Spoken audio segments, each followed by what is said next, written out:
আজ আমরা চলেছি মহারাষ্ট্রের ঘন অরণ্যর কোলে অবস্থিত শিবের এক অতি পবিত্র জ্যোতির্লিঙ্গ ভীমাশঙ্কর মহাদেবের উদ্দেশ্যে। আর এই ভিডিওর শেষে বলবো মহারাষ্ট্রের 3টে জ্যোতির্লিঙ্গ কিভাবে দর্শন করবেন কম সময়ে। শুভ সকাল। আজ কল্যাণ থেকে বেরোবো আমরা নেক্সট জ্যোতির্লিঙ্গ ভীমাশঙ্কর, যেটা পুনেতে অবস্থিত। কল্যাণ থেকে পুনে আসার জন্য আমরা ট্রেন ধরেছিলাম। ট্রেনের ভাড়া নিয়েছিল একজনের 150 টাকা করে। ভারতবর্ষের যে কোনো জায়গা থেকে ভীমাশঙ্কর ট্রেনে করে আসতে চাইলে আসতে হবে পুনে জংশনে। তারপর পুনে জংশন থেকে অটোয় করে শিবাজীনগর বাস স্ট্যান্ডে যেতে হবে। তারপর ওখান থেকে বাস বা প্রাইভেট গাড়ি করে সহজেই ভীমাশঙ্কর পৌঁছানো যায়। বাসে গেলে বাসের ভাড়া 300 থেকে 400 টাকা লাগবে, আর প্রাইভেট গাড়িতে গেলে ভাড়া লাগবে একটু বেশি।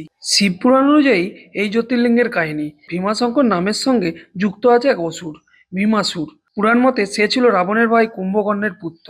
তার পিতা রামের হাতে নিহত হওয়ার পর সে প্রতিশোধ নিতে ভগবান বিষ্ণু ও দেবতাদের উপর তপস্যা করেন ও বর লাভ করেন। অহংকারে মত্ত ভীম দেবতাদের বন্দী করে ফেলেন, এমনকি শিবভক্ত রাজা কামরূপেশ্বরকেও বন্দী করে অত্যাচার চালায়। যখন রাজা বন্দী হয়ে শিবের আরাধনা করছিলেন, তখন ভীম ক্ষুদ্র হয়ে তাকে বধ করতে যান।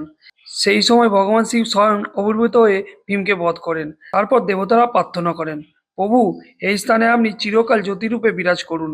সেই সময় থেকেই এই স্থান ভীমাশঙ্কর জ্যোতির্লিঙ্গ নামে পরিচিত।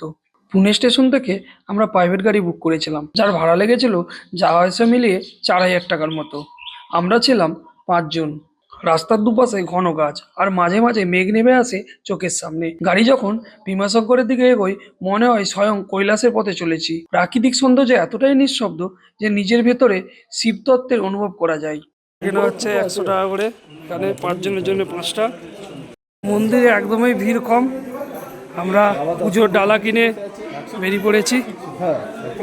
এখন ভীমাশঙ্কর জ্যোতির্লিঙ্গের দর্শন করতে যাচ্ছি। এখন বাজে 3টে।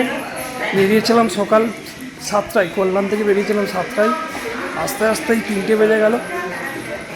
আবার 5 জনের জন্য ড্রেস কেনা হচ্ছে এখান থেকে। ড্রেস চেঞ্জ হবে আমাদের এখান থেকে। 5 জনের জন্য আমরা 5টা ড্রেস কিনছি। আমরা প্রত্যেক জায়গাতে একটা করে ড্রেস কিনছি। থেকে আমাদের একটা করে ড্রেস কেনা হয়ে গেছে। আপাতত আমরা ড্রেস চেঞ্জ করে নিয়েছি। আমরা বেরোলাম। প্রত্যেকটা জায়গায় আমরা ড্রেস নিচ্ছি একটা করে। শ্রাবণ মাস, মহাশিবরাত্রি, এইসব দিনে না আসাই ভালো। এখানে প্রচুর ভিড় হয়, আর সোমবার দিন হলেও প্রচুর ভিড় হয়। আজকে মঙ্গলবার বলে ভিড়ই নেই। দর্শন হয়তো 10-15 মিনিটের মধ্যে হয়ে যাবে। এখানে মোবাইল এলাও আছে, মোবাইল নিয়ে যাওয়া যায়, কিন্তু ভিতরে না ছবি তোলাটাই ভালো। কারণ দর্শন করতে এসেছি, আগে বাবার দর্শন করব, তারপর মোবাইলে ছবি তুলব।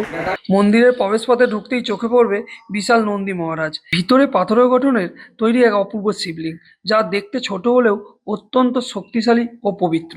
প্রতিদিন ভোরবেলা এখানে মহাআরতি হয়। ভীমাশঙ্কর মন্দিরের স্থাপত্য নগর শৈলীতে তৈরি।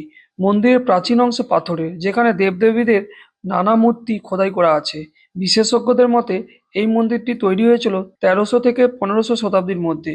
ভীমাশঙ্কর মন্দিরটি এখনও সংস্কারের কাজ চলছে। এবার বলি মহারাষ্ট্রের 3টে জ্যোতির্লিঙ্গ কিভাবে দর্শন করবেন কম সময়ে। কলকাতা থেকে বা ভারতবর্ষের যে কোনো জায়গা থেকে ট্রেনে করে যাত্রা করলে প্রথমে আসতে হবে পুনে জংশনে। ওখানে ভীমাশঙ্কর জ্যোতির্লিঙ্গ দর্শন করে তারপর ওখান থেকে আসতে হবে ট্রেনে করে কল্যাণ জংশনে। কল্যাণ জংশন থেকে ট্রেন ধরে ঔরঙ্গাবাদ জংশনে আসতে হবে। ওখানে কৃষ্ণেশ্বর জ্যোতির্লিঙ্গের দর্শন করুন।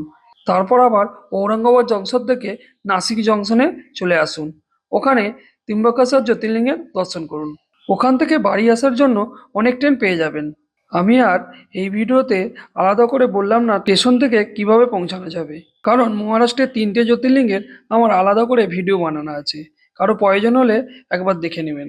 ভীমাশঙ্কর কেবল একটি মন্দির নয়, এটি একটি আত্মার যাত্রা, যেখানে শিব নিজেই রূপান্তরিত হন আলোর জ্যোতিতে, আর মানুষ খুঁজে পায় নিজের ভিতরের ঈশ্বরকে। যে একবার এখানে আসেন সে ভগবান শিবের অন্তর করুণায় ভরে ওঠে। হর হর মহাদেব, জয় ভীমাশঙ্কর মহাদেব। পরের ভিডিওতে দেখা হবে আবার কোনো তীর্থস্থানে।